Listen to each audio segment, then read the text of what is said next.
this episode of Vital Descent, we're going to be doing a pause and play of a section of Dave Smith's most recent episode on Part of the Problem, where he discusses the Uyghur genocide, and I think you guys are really going to enjoy it. I'm your host, Patrick McFarlane. Welcome to another episode of Vital Descent. This one is episode 239. The show notes may be found at vitaldescent.com/239. Before we get into that, I am the Justin Raimondo Fellow at the Libertarian Institute. We're currently doing our winter fundraiser, and we could really use your guys' help. Head on over to libertarianinstitute.org/donate. You can find all of the awesome perks that you get at the different tiers here. But you can get a limited run Libertarian Institute t-shirt, which says whatever it is, we're against it, which is the slogan of the Institute. And it's from some old movie that I've not seen, but Hunter, my colleague Hunter Durensis at the Institute, knows exactly what the reference is, and apparently so does Scott. And it's very eclectic and awesome. And it's kind of funny. It's like a black and white film or something like that. So you can see everyone at the banner here who's part of the Institute, all my colleagues, Kyle Ancelone, Keith Knight, Will Porter, Connor Freeman, Tommy Salmons, Lori Calhoun, James Bovard, Sheldon Richmond, and of course, Scott Horton, our director over there at the Institute. So first off, I just wanted to say that it's very brave of Dave, especially with his platform, to say things like this, to cast doubt on something like the alleged Uyghur genocide, just because that term genocide has, I mean, it's the crime of all crimes. It's one of the worst things that can happen in the history of the world is the mass killing, or we'll talk a little bit more about the other four qualities of a genocide, the elements of a genocide according to the Genocide Convention. It's one of the worst things that you can accuse people of, or on the converse, it's one of the worst things that a group of people could do against another person. It's essentially, another group of people. It's death by government in a way, although it doesn't have to be a state that perpetrates genocide. It usually is a state that perpetrates genocide. So I think to be skeptical of this and to say it with a platform like what Dave has is something that's very brave, and I think is commendable. So to set the stage a little bit, Dave Smith talked with Robbie, his co-host, on their most recent episode about these protests in China that are occurring against COVID restrictions, because China has this very heavy-handed zero COVID policy that has been in place for quite some time. And I think that getting into the nitty-gritty about that is beyond the scope of what I want to get into here. I've been thinking about doing a separate episode on it, even though it's not exactly timely anymore. There are these protests that are going on. I don't think that it's the end of the Chinese Communist Party. And in fact, I don't even think that the protests themselves seek to overthrow the Chinese Communist Party. I think they really are isolated to protesting the zero COVID policy. Moreover, I'll just throw out this episode I did with Justin Raymond, or covering Justin Raimondo's work, talking about the truth about Tiananmen Square, in that Tiananmen Square wasn't a protest about liberty or anything like that. In fact, the radical students actually wanted to do like a repeat of the Maoist Cultural Revolution, and that they were, praising Chairman Mao and singing the Internationale, which is a socialist kind of like, I don't know, national anthem or a unifying anthem. So that episode was called China and the New Cold War. vitaldescent.com/ I'm going to get the link here. Actually, it was called, in the beginning there was Raimondo. I talk about his article entitled China and the New Cold War, where he predicted the current Cold War with China way back in the 1990s. I think it was 99. So that in Dave Smith's episode, it's called China Should Liberate Us. And I think that Dave is really, it's important that he repeats this adage from Daniel McAdams that kind of sets the stage for this Uyghur issue, is don't do the bidding of the CIA, or don't do the work of the CIA, basically, is the sentiment. So if the CIA is saying that a genocide is occurring in Xinjiang, then maybe it's not best to do their work for them. And so I'll just let the first segment play and just kind of pause. And what I want to do is backstop a lot of the assertions that Dave is making with work that I've done myself. Liberating these people? Well, where's the conversation? Why aren't we liberating the people of North Korea? I mean, should Kim Jong-un just be allowed to get away with that to his people? What about the Uyghurs? I mean, you got people in concentration camps in China. Why aren't we going over to China and fighting them to liberate the people? I mean, by the way, there's a lot of propaganda with that shit too, with the Uyghurs. A lot of fucking propaganda about they're that. actually okay? No, I don't think so. I mean, I think the Chinese government's pretty rough on them, but all those like genocide claims are they have extra organs? They're putting organs into them? I'll just say this. There's no evidence that a genocide is happening at all. And they act like there is, but there's not. And in fact, the guy, Adrian. Okay, so we're kind of getting into a whole lot of things here. So the first thing that Robbie says is that there are Uyghurs in concentration camps, which is a very, like, it's easy to say, oh, there's Uyghurs in concentration camps. And the term concentration camp specifically brings up images of Auschwitz or Dachau or the, horrible, terrible, worst case scenario atrocities, when the truth is somewhere in the middle, right? There are jail-like detention facilities in Xinjiang. And I think as a broader point, it's very important to listen to what China itself is saying, to what they're saying these facilities are, because on the one hand, you listen to all of these experts like Adrian Zenz that Dave is going to talk about, and all of the military industrial complex think tanks that pay people like Zenz to come up with these reports. And people like Zenz, people like the Jamestown Foundation, people like the Victims of Communism Memorial Foundation, people like the World Uyghur Congress, the Uyghur Tribunal, ASPI, the Australian Strategic Defense. I forget the I of the ASPI. It's a really funny name for a Australian Strategic Policy Institute is the name of the basically defense think tank. And so you take what they say, then you take what the Chinese Communist Party says, and there's going to be some overlap in what is said. And when you're trying to figure out what the truth is, you're kind of acting as a jury. And people in my audience will know that I am an attorney by trade. So these fact claims are something that I deal with on a daily basis, right, in the courtroom. And there's procedures set in place, because trying to take a crime like genocide, which is a crime, and sift through all the factual allegations. This is actually something that the judicial system has been doing, ever since the dawn of civilization. We've been having ways of dealing with competing fact allegations and different sides, and even expert witnesses that come in, expert witnesses like Adrian Zenz, because the rules of at least American courts, the rules of these courts try to they're very liberal in what kind of evidence that they allow in. And there was the seminal case on this is Daubert. And in order to qualify an expert witness, they have to live up to the Daubert standards. So you learn in law school, of course, that to qualify an expert witness, for a witness to testify as an expert, they have to pass the Daubert standard, which there's a seminal case from the Supreme Court called Daubert versus Merrill Dow Pharmaceuticals Inc. And the court basically established these certain elements where if you're trying to qualify an expert witness, the court evaluates your attempts to qualify this expert witness through these elements. So 1, the court looks at whether the expert's technique or theory can be tested and assessed for reliability.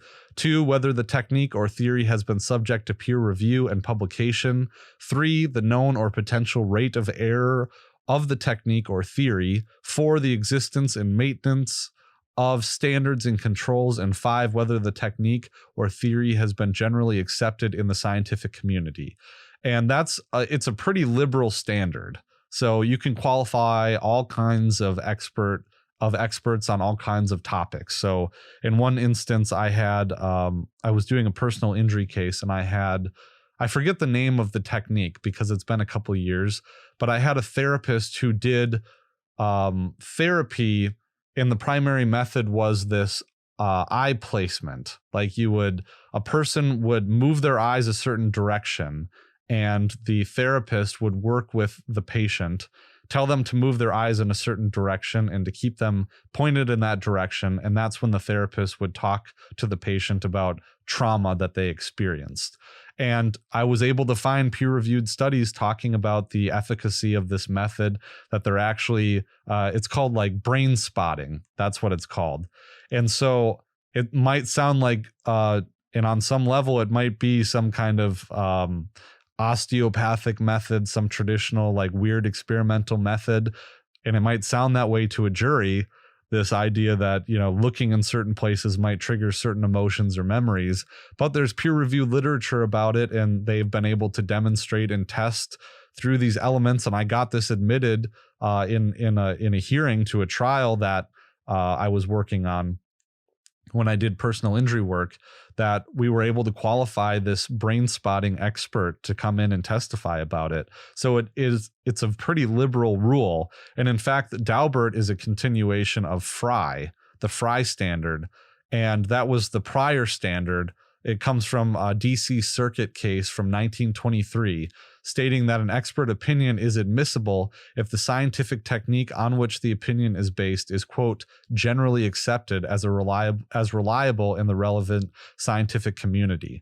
So as personal injury attorneys who, you're trying to get your expert testimony in, it's actually it was a little bit of a letdown that Daubert came out, because Daubert was more restrictive than Frye, which was like pretty much anything goes. And then Daubert comes out and there's very liberal rules, but not as liberal as Frye. So anyways, all this to say that basically Adrian Zenz would qualify as an expert witness, and we have methods in the judicial system by which a jury can listen to different experts, can listen to competing experts, and attorneys can cross-examine those experts about their opinions and about their reports and about their methods and about their biases, which we're going to talk about a little bit too. And a jury can listen to that and apply a standard of proof to it to see if one side has met that standard of proof. And in terms of like what a genocide is, there would be a burden of proof. There is the convention. There was a genocide convention that was adopted by the General Assembly of the United Nations on the 9th of December, 1948. And basically, I think it was the Rome Statute, the Rome Treaty. Jesus. It's been a long day. The Rome Treaty established the International Criminal Court, which could apply the Genocide Convention. And the thing about China is that China has ratified the Genocide Convention, but has not signed the Rome Treaty, which would give jurisdiction over China for the prosecution of a genocide case.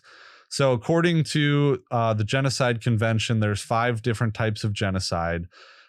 Killing members of a group, causing serious bodily or mental harm to members of the group, deliberately inflicting on the group conditions of life calculated to bring about its physical destruction in whole or in part, imposing measures intended to prevent births within the group, and forcibly transferring children of the group to another group. So those are the 5 elements of what a genocide is, according to the Genocide Convention. And if we were to have a real judicial process where China would be charged with genocide, they would have to physically be there, because according to present a defense, because according to the Rome Treaty, they don't do genocide trials in absentia, which means that there has to be a defendant there to mount a defense, present a defense for itself. So we would ostensibly have a jury of some sort in a real judicial case to weigh the facts and the allegations and to weigh the expert testimony and opinion. And I'm not sure exactly what the burden of proof would be. Wow, okay, so I just paused the recording and I went to look up what the burden of proof is for proving a case of genocide. And the answer is the classic legal answer of it depends, which is really strange to me. because in the United States, of course, a criminal conviction requires proof beyond a reasonable doubt. Well, apparently in international law, and as the International Court of Justice, the ICJ, has determined that there's two different things. There's burden of proof, which is how convincing do you have to present this case? And there's volume of proof, which how much proof exists. So you need to have a large amount of proof, and also you have a high burden of proof. And the burden of proof actually slides in this court. And this is an article kind of that I pulled up, I'll put in the show notes, that's decrying the fact that there is no clear standard of proof in disputes before the ICJ, which means that the more serious the crime is, the ICJ judges, I guess justices for lack of a better term, I'm not entirely familiar with international law, but the ICJ justices actually have to determine what volume of proof is required to prove a case and what the burden of proof is. So the general rule is the more serious the allegation, and genocide is the most serious allegation, the more convincing the proof has to be. So anyways, all that to say, going back to the beginning, when we're thinking about these things, we have to try to put our lawyer caps on, or at least our jury caps on, and realize that if we read an article on the BBC or if we read a report by Adrian Zenz, that doesn't mean definitively that we can say something is happening. And, in fact, even if there is a trial, like say a murder trial, and someone is found guilty, we can't, because we know that people are unjustly convicted, we can't say definitively that something happened. We can say, well, that person is convicted. And I guess if the shoe were on the other foot, and in terms of we can say with fact that the United States is aiding in the Saudis in a campaign, perhaps a genocidal campaign against the people of Yemen. Maybe I could do another episode actually analyzing whether or not I think that is specifically a genocide. But whether or not we can say that's happening for a fact, I guess I've been a person who has thrown around the genocide allegation, but maybe I should rethink that when it comes to the United States aiding the Saudis in this war of attrition against the people of Yemen. But even if someone is convicted in a court, we can't say for sure certain that they are guilty, that they actually did what we said that they did, because we have these different systems. So certainty is certainty. A conviction is a conviction, and meeting the burden of proof is meeting the burden of proof.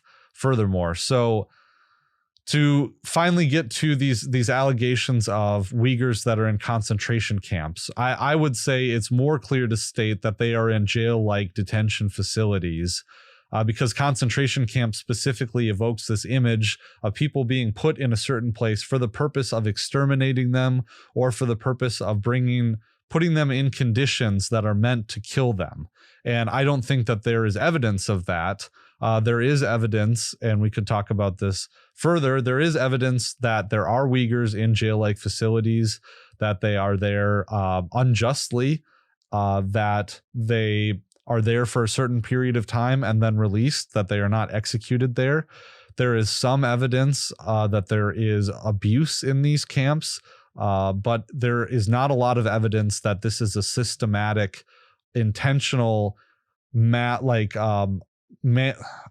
to phrase this? Because if you listen to people like Tim Pool, you would come away thinking that there is a systematized rape of every single person that is in this camp, where I think the truth of the matter is that when you put people in facilities, there will be instances that there will be instances of abuse, isolated instances of abuse. Like you could say in the U.S. prison system, there is a rape problem in the prison system. But what you can't say is that, or what you probably can't say is that it is official U.S. policy, Department of Corrections policy to rape inmates or to create situations where inmates are raping other inmates. Now, you could say informally that does happen, and the degree to which that happens we're not exactly sure of. I guess it probably varies from prison to prison in the United States. You could say there's a big rape problem in the United States in prisons. You could say there's a problem with guards that have sex with inmates and do things like that, but you can't say that it is like the official policy or that it is inherent in the system in a way that it is intentional and it's mandated as an official policy. In China, I have no idea what's happening. Neither do you. No one really knows what's happening, but it's safe to say that rape, institutionalized rape, is not the official policy of these facilities, that there are people, eyewitnesses who have come forward who are not very credible because their stories change. They have biased motivations. Their testimony hasn't been subjected to cross-examination and hasn't been presented under oath. That they do make allegations that they were sterilized by, like, chemically sterilized, that they were raped, gang raped, that it might have been that it was by guards, and the implication being that this was some kind of institutionalized official policy. But again, there's a few of these eyewitness accounts. Like I said, they haven't been subjected to these fact-finding inquiries. They haven't been cross-examined. None of that stuff has happened. And in fact, if you trace these people like Sargrul Sautbay or Trunsine Ziawudun is another one, they have extensive links to the World Uyghur Congress and these Uyghur activist organizations that receive funding from the National Endowment for Democracy, which is the CIA's regime change arm that openly is admitted. There's a New York Times article I could pull up which says basically that the NED does overtly what the CIA used to do covertly, and we see the NED's fingerprints on all these regime change operations around the world. So now in terms of these the claims that there are millions of Uyghurs that are detained in these facilities, all of these claims all stem from Adrian Zenz, which is someone that Dave references in this video. And here's an article from the Gray Zone, which is Max Blumenthal and Gareth Porter, and some people who Scott Horton interview very regularly. This claim comes from a study that relied on reports from 8 people. And here's a screenshot of the study. If you see on the screen, this is a screenshot of the report. Table 1, estimated number of villagers detained in re-education camps in 8 villages in Kashgar Prefecture. So the caption from this says, the following table presents the data we have compiled based on interviews with 8 ethnic Uyghurs. Their families reside in 8 different villages in countries in the Kashgar Prefecture. According to the interviewees, each village has a population of between roughly 1,500 and 3,000, and the number of individuals taken into re-education detention camps from each village range from approximately 200 to 500 between mid-2017 to mid-2018. So this is an incredibly small sample size based on one prefecture in the region that's extrapolated out to create the number of at least 1 million, which of course, when the media, when the corporate press gets a hold of it, that is extrapolated out to be millions detained figures, the millions detained figure. So you see kind of what you're dealing with on this level.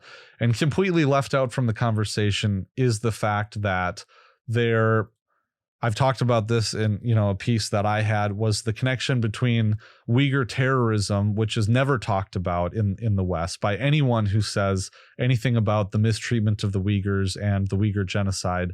They never ever talk about the context, which is that Uyghur terrorism has been a problem in Xinjiang for decades, if not longer than that.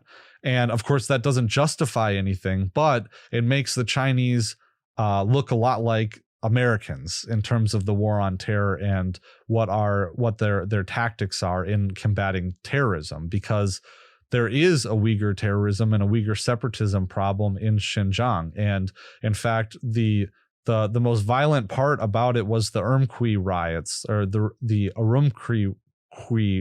It's really hard to pronounce some of these names.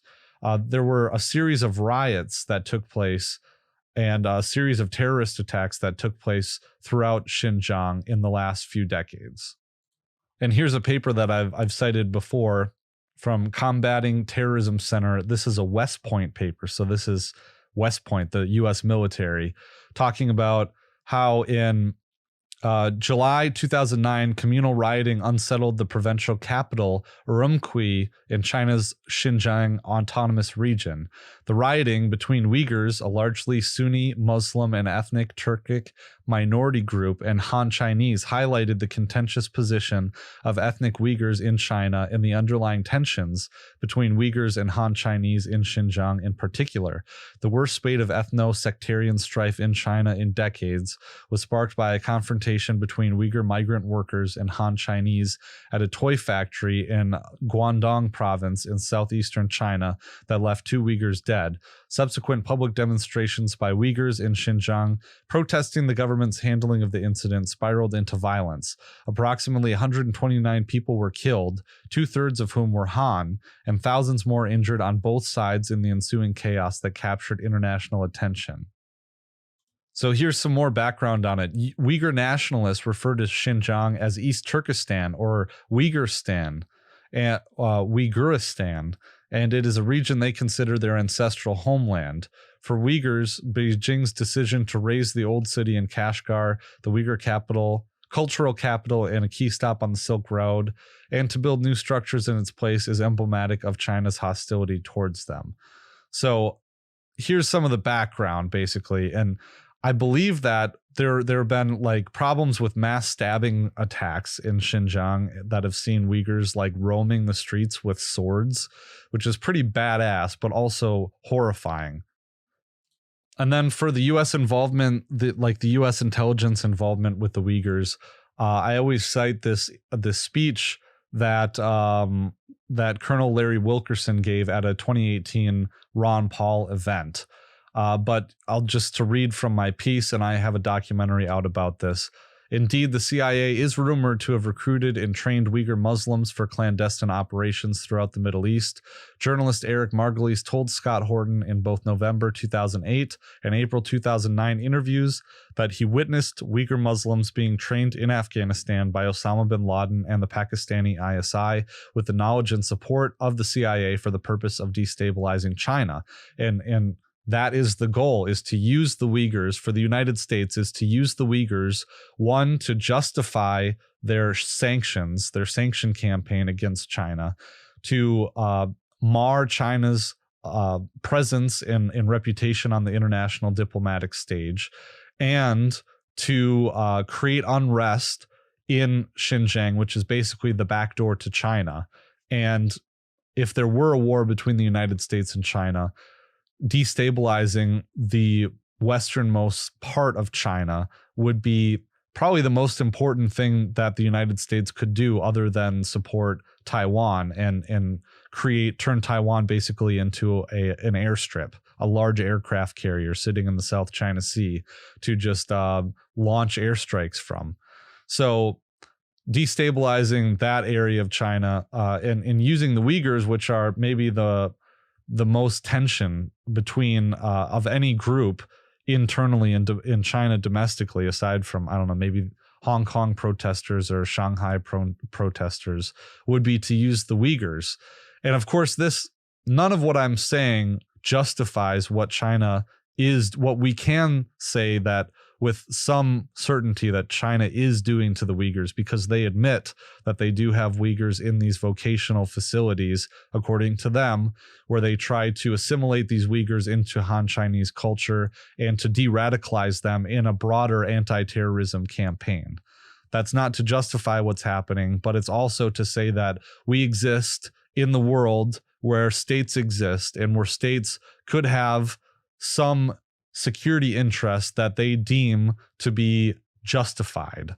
And of course, from a libertarian perspective, that's It's all terrible. All those things like that are terrible. But for the United States to condemn China and to demonize them and to use these weapons-funded think tanks to lie about China for the purpose of regime change and fighting this new Cold War that's been declared against China,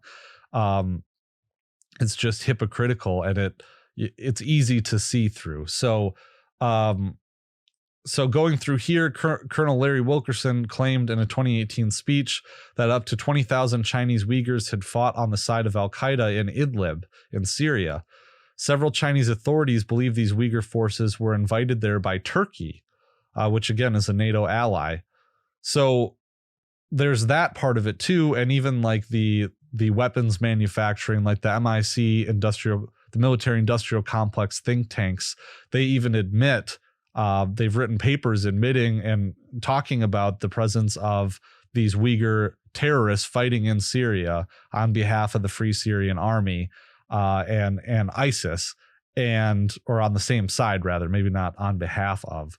But I think it's really important because there's the terrorist group is called ETIM, the East Turkestan Islamic Movement.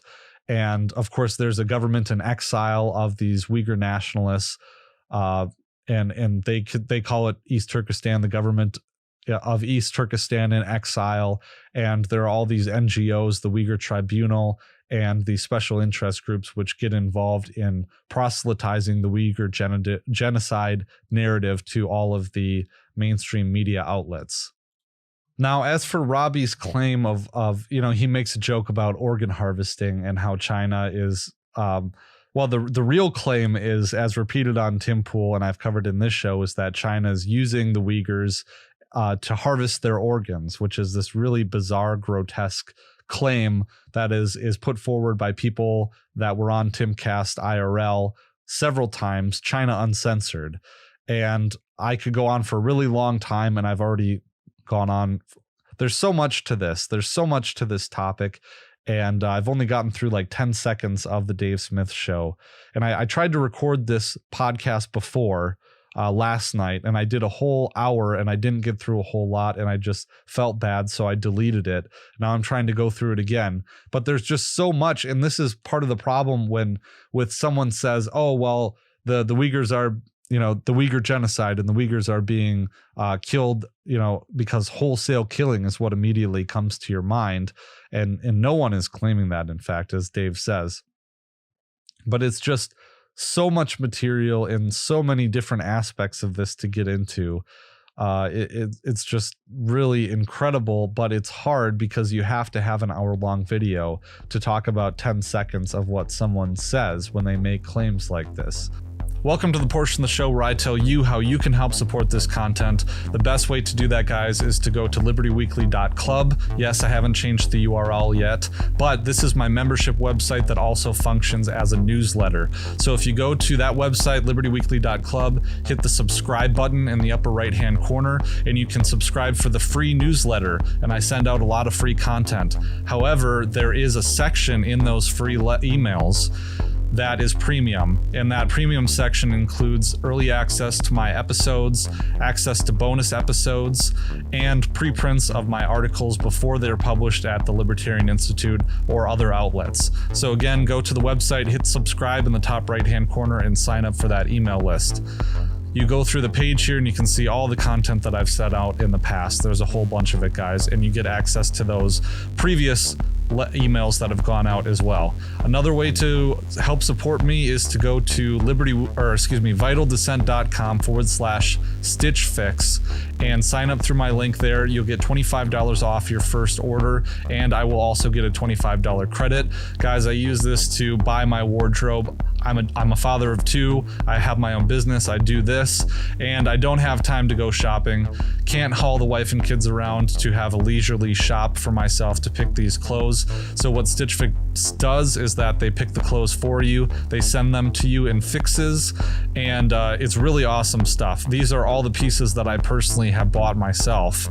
There's a lot of work stuff in there, but there's also casual stuff. I got an awesome plaid shirt that's in there. there, a flannel, really love that. I got this really cool sweatshirt. I got these awesome boots and a nice windbreaker, really good stuff. So go on over to vitaldescent.com/stitch fix.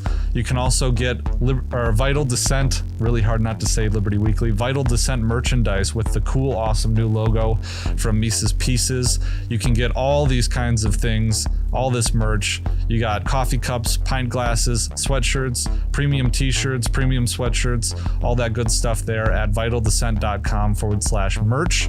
Also, guys, I started a TikTok channel, and I think that'll be really cool, trying to get more eyeballs on this content and more views. You can see it's already garnering a bunch of views, where I do anti-war cartoon reviews and a lot of cool stuff there. So vitaldescent.com/TikTok is where you can find me. My handle is at @PatMcFarland_, the same as my Twitter handle.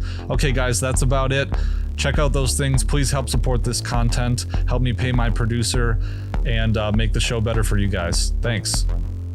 So this claim of organ harvesting came forward from Falun Gong, which is a flying saucer cult, a UFO flying saucer cult that originates in China.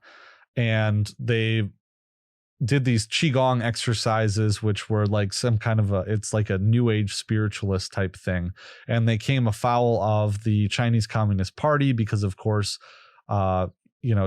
communism is, at least in the domestic civil sense, can't have any religion has a threat to the Chinese, to the communist ruling order. So their leader and the inventor of this religion, Li Hongzhi, fled to the United States, where he established Falun Gong as an organization. He bought a huge compound in upstate New York where his practitioners live, and where they receive the benefits of Fa energy through their abdomen. And there's videos of it that you could watch and link, and I've linked in my article. It's just some far out stuff. But all these people who belong to Falun Gong, they give up they work really long hours and give up all their money to the organization. They forego medical treatment because Li Hongzhi says that Fa energy is all they need, and they don't need medical treatment. So a lot of them die from cancer and other diseases, the other diseases that are treatable. Cancer is treatable, but not all the time. So basically, Li Hongzhi says, I think it was in Time magazine, he said that he could walk through walls and that he could use his brain power to make things happen in the world, and that aliens had invaded the earth and stuff like that, which isn't, if it were a court hearing or something like that, I couldn't necessarily use proof of his crazy statements and beliefs to say that he's lying about something or he's wrong about something, but you can use proof of that for other purposes other than attacking someone's credibility just based on that. But in this case, I don't know. I think it's just the crazy allegations and the nature of this group.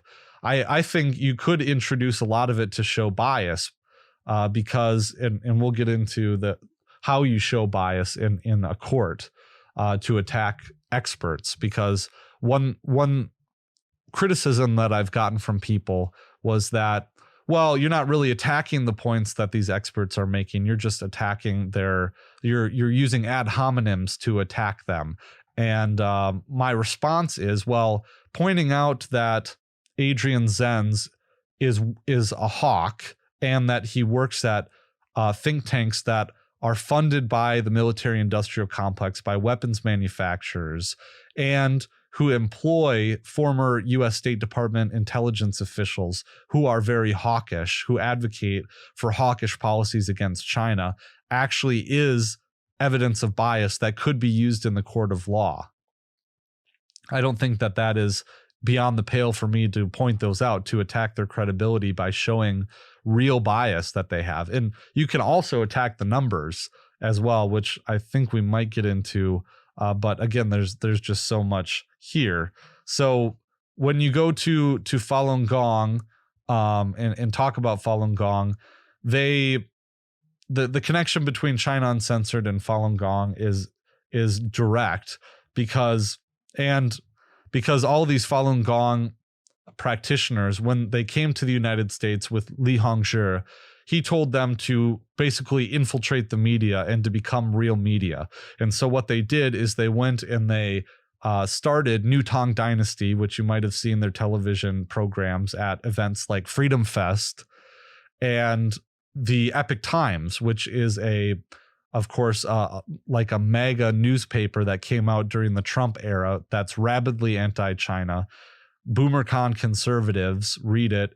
It's all over the place now. It's all like people were getting it in the mail during the pandemic. And I just saw it at a gas station in Wausau, Wisconsin.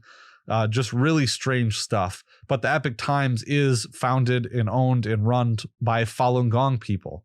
And so is New Tang Dynasty. And they're rabidly anti-China. And when Li Hongzhi goes to their events and talks to them, he tells them that their mission is to expose the evils of the Chinese Communist Party and to end the Chinese Communist Party and to infiltrate U.S. media and to convince all of us that we should also want to attack China and be more hawkish on China. So as the Gray Zone reports, let's see. Well, here's one. Reports on China organ harvesting derived from front groups of far-right cult Falun Gong. And there's one called Fatal Harvest. Fatal Harvest. Well, there's a banner report that was put forward by Falun Gong called Fatal Harvest. And it was their... And this isn't just the Gray Zone that's saying that... that Falun Gong that Epoch Times is Falun Gong and that Falun Gong is a far right cult. Of course, NBC News published this in an expose because they wanted to attack Falun Gong because they saw them as being pro-Trump. But I think it's just really interesting. And yes, Falun Gong's official symbol is a swastika, which is also just kind of interesting to point out. But these organ harvesting claims come from Falun Gong. And anyways, so there's this other organization called the ETAC, which stands for, the International Coalition to End Transplant Abuse in China, which is a big mouthful. But it turns out that the ETAC is just made up of doctors that are linked to Falun Gong and the Epoch Times.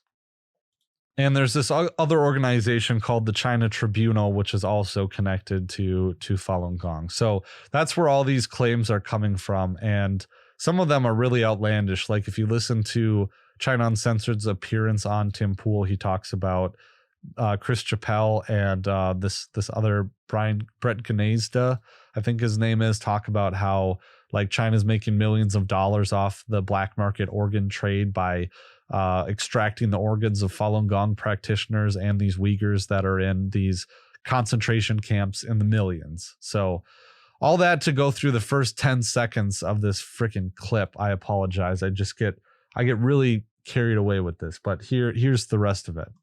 And then the guy who was the main guy. So when Mike Pompeo, it was right at the end of the Trump administration when the State Department officially recognized that a genocide was happening in China, and the only guy who they sourced was this Adrian Zen guy.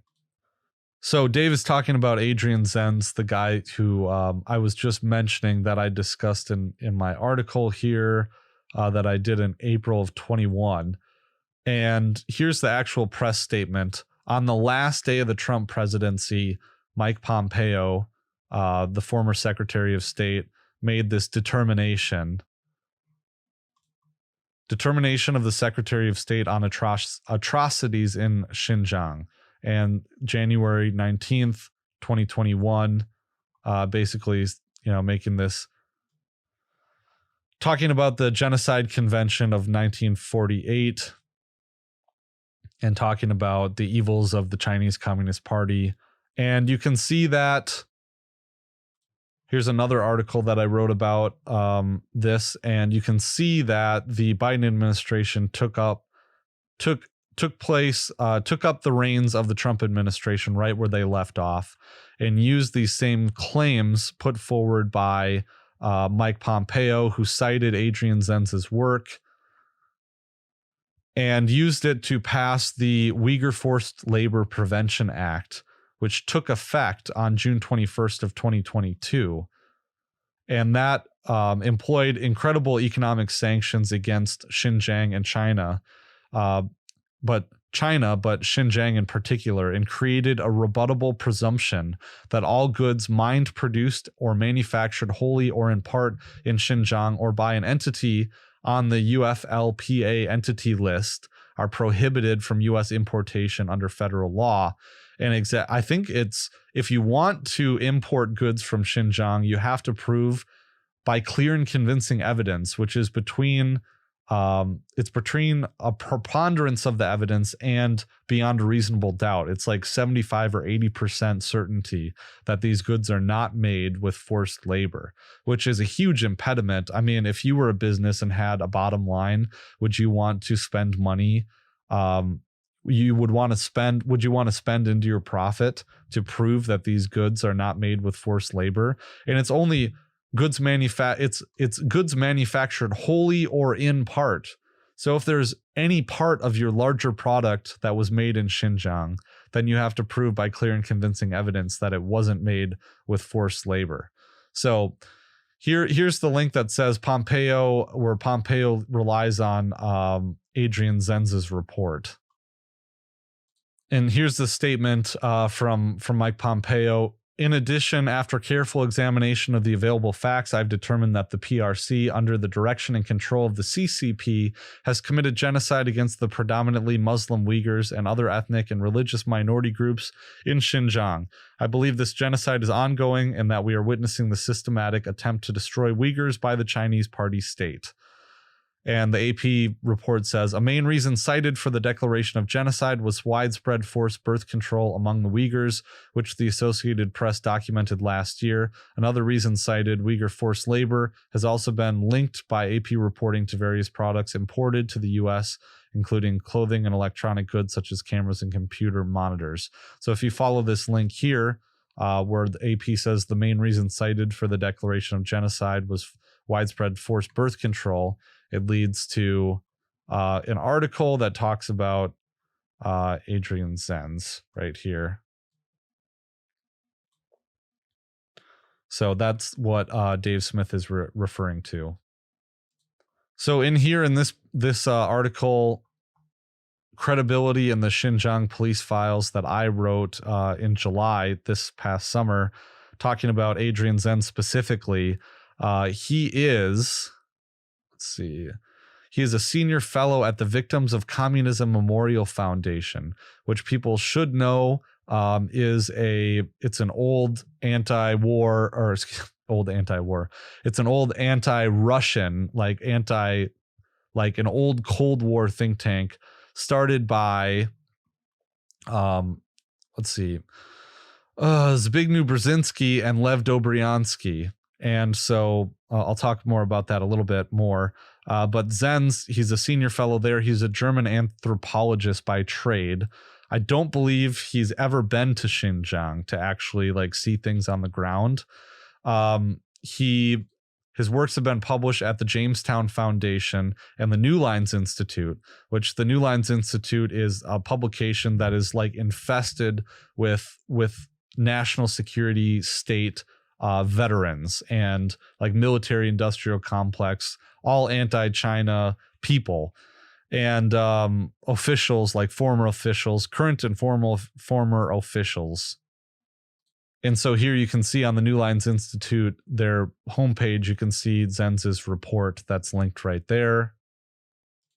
And I talked a little bit about the New Lines Institute, which was a project of Fairfax University of America, which rebranded, used to be known, I think, as Virginia International University, that actually was recommended for the suspension of its credentials by the Virginia Board of Education because they did an audit of this university and found that it was patently deficient in a number of areas, including like academic rigor, and that it was basically a shell for these international students to come in and get credentialed while doing nothing, essentially.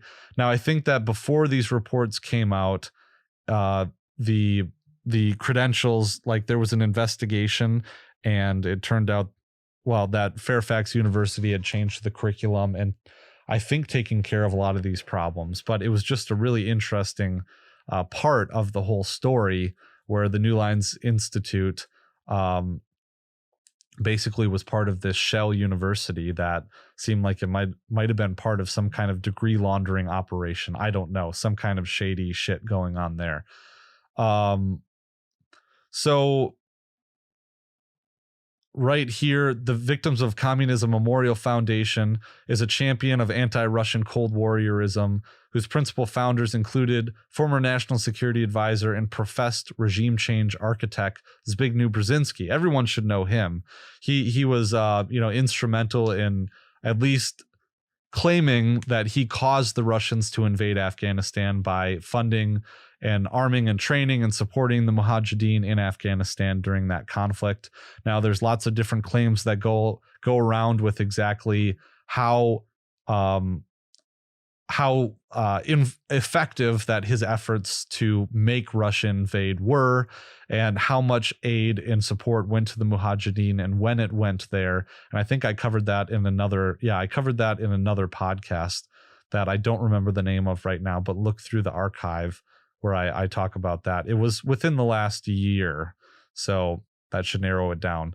The second co-founder of the Victims of Communism Memorial Foundation is Lev Dobryansky, who I think he was a Georgetown professor, but he was also a close associate of Ukrainian fascist and World War II Nazi collaborator Yaroslav Stetsko. And there's lots of pictures of Dobryansky and Stetsko together. I went through his Georgetown University archive, Dobryansky's archives, and in it had a log of his communications, and Yaroslav Stetskov was on that list.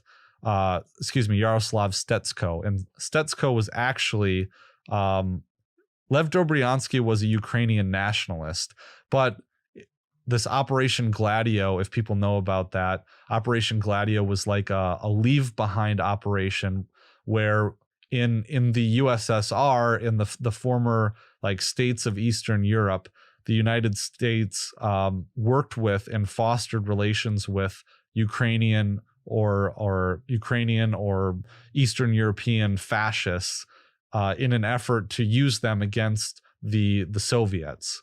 And so this is part of that whole history. And as I talked about before, the New Lines Institute is infested with, quote, former U.S. State Department officials, U.S. military advisors, intelligence professionals who previously worked for the shadow CIA private spying firm Stratfor and a collection of interventionist ideologues. So that's kind of showing where a lot of this analysis, these people claiming Uyghur genocide, where they're coming from exactly. And like I said before, I get a lot of pushback by saying that, that's not relevant. I'm just engaging in I'm just engaging in ad hominem attacks by trying to attack their credibility by saying things like that. But I have the upper hand because I have this court case. And this is a court case, U.S. versus Abel, which really it delineates a clear rule. This is a U.S. Supreme Court case. It delineates a clear rule that you can use evidence of motive to attack someone's credibility, that it is always relevant to attacking a witness's credibility. In this case, the witness would be Adrian Zenz or any other expert witness that someone might call at an actual trial if we were to put China on for genocide charges. And here's the actual the quotation. The Supreme Court says, proof of bias is almost always relevant because the jury, as finder of fact and weigher of credibility, has historically been entitled to access all evidence which might bear on the accuracy and truth of a witness's testimony. The common law of evidence allowed the showing of bias by extrinsic evidence while requiring the cross-examiner to take the answer of the witness with respect to less favored forms of impeachment. So basically what happened is that there were these co-defendants, and in this case, there were co-defendants, and two of the co-defendants were members of the Aryan Brotherhood. And the defense attorney wanted to cross-examine them with the tenets of the Aryan Brotherhood, because the Aryan Brotherhood says that they should lie to protect other members of the Aryan Brotherhood in court proceedings. And the defense wanted to use that evidence to say that the jury should not listen to these witnesses because they're a member of an organization which its main tenets are to lie under oath in order to protect themselves or to protect other members. So, I think that the membership of Adrian Zenz in these hawkish organizations that receive funding from weapons manufacturers is very it's very relevant. It's very relevant to his character for truthfulness, to his bias, and to his credibility. And in terms of, when you have competing experts and when you have facts, you have the ability to hide data and to manipulate statistics into saying pretty much whatever you want to say. And that is what the charge is for Adrian Zenz. Not only that, but the fact that his articles are peer-reviewed but they're published by Western organizations, Western tribunals and publications and things like that. They are published by European China experts. They're not published by Chinese experts or even like East Asian experts or anything like that. People who are in the area. These are white European experts who may or may not have lived in China, but they're definitely not Chinese experts. And I think that does matter. So we're going to get into the rest of this, I promise, quickly. And all of his data was completely wrong. I think he even admitted it, but it was like, so it was like the Holocaust never even happened. It was like, dude, I don't have the numbers. Yes. It was just, no, that one did happen. This one didn't. But I forget the numbers, but dude, it was something like this. Like this may not be exactly right, but it's like, this was basically the thing that he goes like, he said basically like that 87% of the fucking sterilization or something like that, where they, were sterilizing them so they couldn't have kids. Like 87% of it was against Uyghurs. So they were doing it to a bunch of people, but the overwhelming majority was against the Uyghur population. And you look at that and you're like, oh, wow, I guess that really is an effort to like fucking exterminate, their future population. And then they looked at the data and they realized like he didn't carry the one or something like that. And it was 8.7%, not 87%. So it was like, oh, this is not even like, so they might have more semen than the regular population. When they claim that there's a genocide going on, they're not saying, I don't think anyone's making the claim that they're like exterminating them. It's not like a Nazi genocide. They use under the UN definition of genocide, where you can it's also a genocide if you like any effort to stop the reproduction of one group with the intention of like eliminating that group type thing. So that's what their claim is. But the evidence just really isn't there. They definitely crack down on them. They're definitely not represented in the government, and but even during when China had the one child policy, the Uyghurs were allowed to have, I think, 3 children. And then when China lifted it and let people start having 2 kids, they brought the Uyghurs numbers down to 2. So they said everyone can have 2 now. So it's just, look, it's insane. So to go through exactly what Dave is talking about here, this is the actual report by Gareth Porter and Max Blumenthal from February 2021. And here's the part of the article that Dave's talking about here. I'll read from it for you guys here. So among Zenz's major findings was the claim that 80% of all net added IUD placements in China were performed in Xinjiang, despite the fact that the region only makes up 1.8% of the nation's population. And here's the screenshot from the article, Zenz's article. So according to, this is Gareth Porter and Max Blumenthal, according to the 2019 China Health Statistics Yearbook published by the National Health Commission, the original source of Zen's claim, the number of new IUD insertion procedures in Xinjiang in 2018 accounted for only 8.7% of China's total. So Zenz's major finding appeared to be off by a factor of 10, a staggering error that substantially undermined the explosive quality of his argument.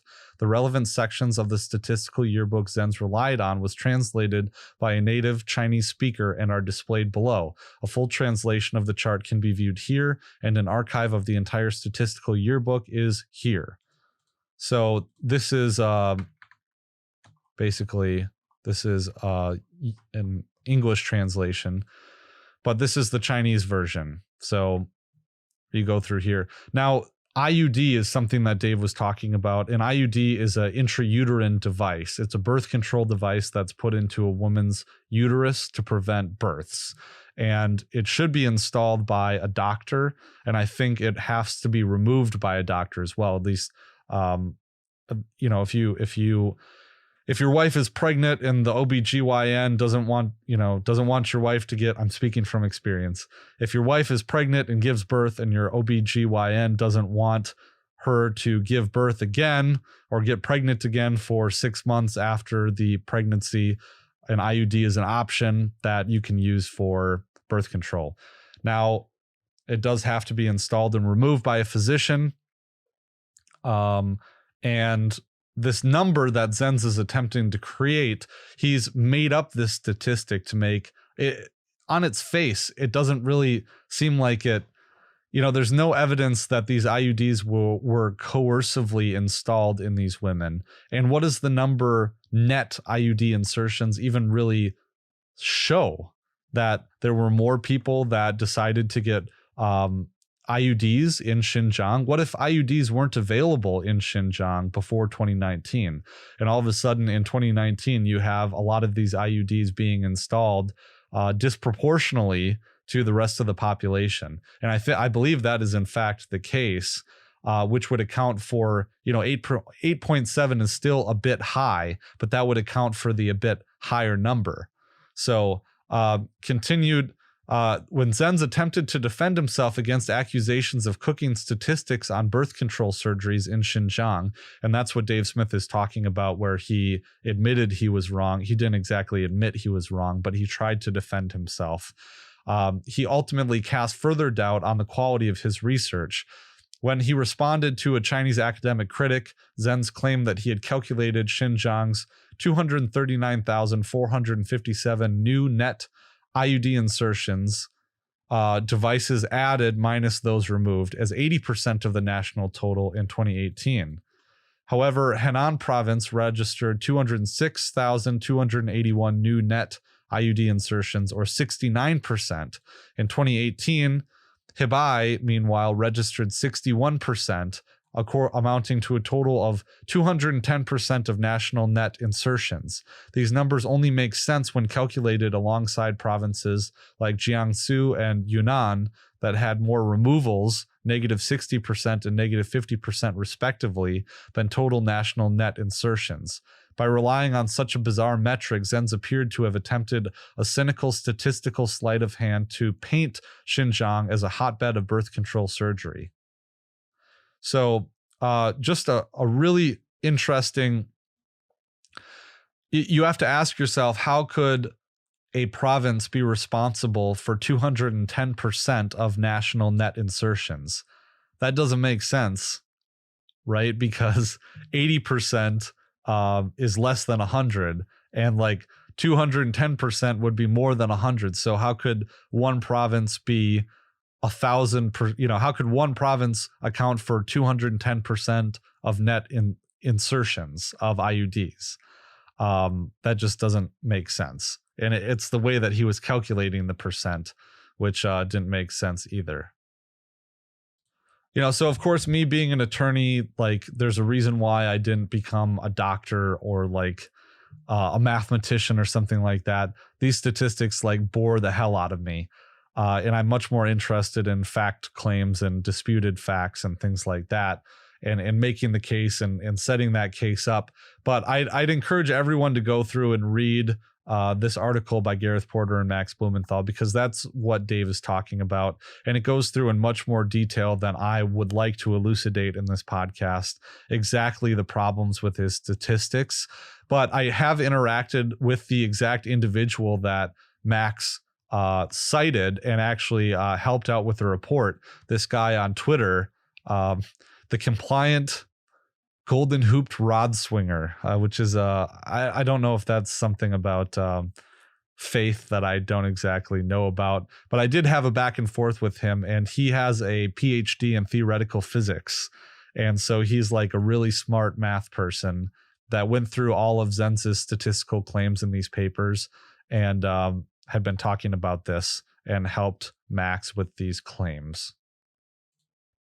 All right, so let's get back into this and just kind of wrap it up here. Look, it's insane. It's insane commie. Like, it's the real deal socialized healthcare, not socialized like in the way that Bernie Sanders means, like socialized in the government owns everything and decides how it'll be distributed. It's really, really fucked up.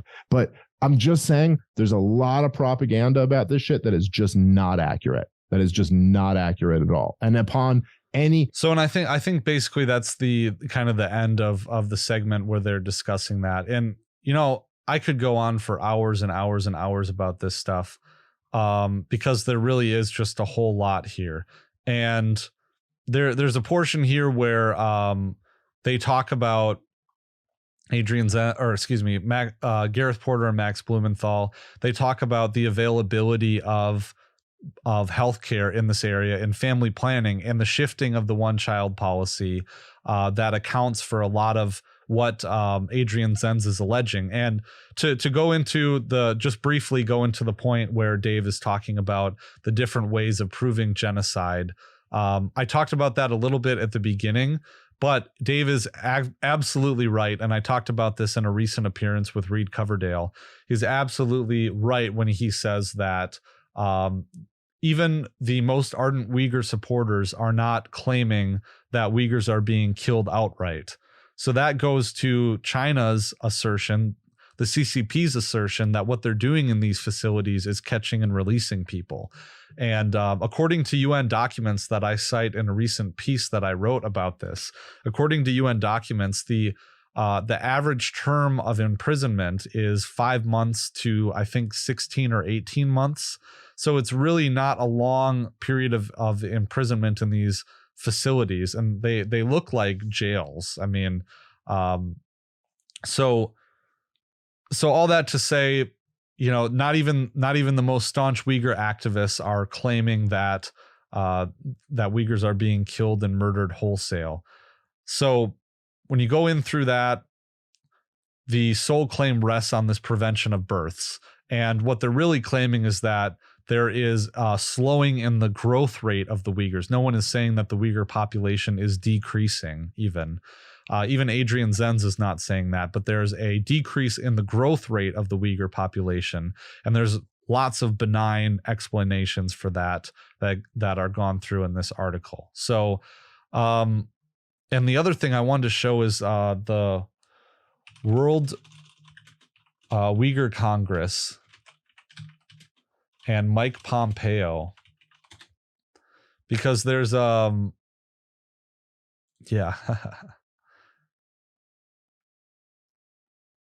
So here's on Facebook. There's this picture of Mike Pompeo from the World Uyghur Congress meeting with Uyghurs and Kazakhs in the World Uyghur Congress. And I think this is Sargrul Sautbay is one of the eyewitnesses in a Uyghur camp. So it's really kind of interesting thing here. All right, guys. So that's the end of the episode. I hope that it wasn't boring or anything like that, or too scatterbrained, that I didn't focus on Dave Smith the actual pause and play as much, just because they're, for every, like I said, every sentence that is said about this, there's a million things that come to my mind that are incredibly important to point out. And I know that this is a topic that is difficult to address. I can assure you that I don't condone these the activity of what is going on. I'm a defense attorney. I'm a criminal defense attorney. So when these things go through, of course, I'm focused on the burden of proof and the evidence that's offered, and how these things would take place and actually be determined and prosecuted, and the due process, because this is all taking place in the backdrop of the United States declared Cold War against China. And the Uyghur genocide is like the WMDs of Iraq of this new Cold War. It really justifies a lot of the diplomatic condemnation, the sanctions, and the international scorn, and those kind of things.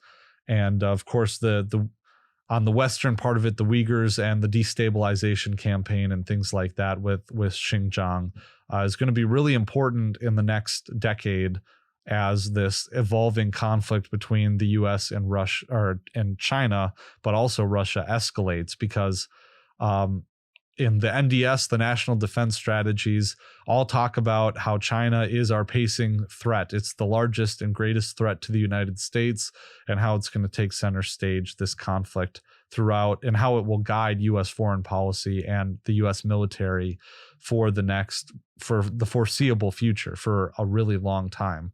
So this is where the next thing is at. And I think it's important to get this right as libertarians, and important to focus on this to really bring it into perspective and bring things down to earth. Because at the end of the day, no matter what is happening to the Uyghurs in Xinjiang, it's not our problem.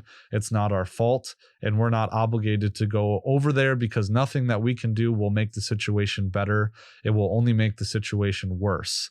So with that, I would commend Dave for getting this issue right and for talking about it, especially because it's difficult.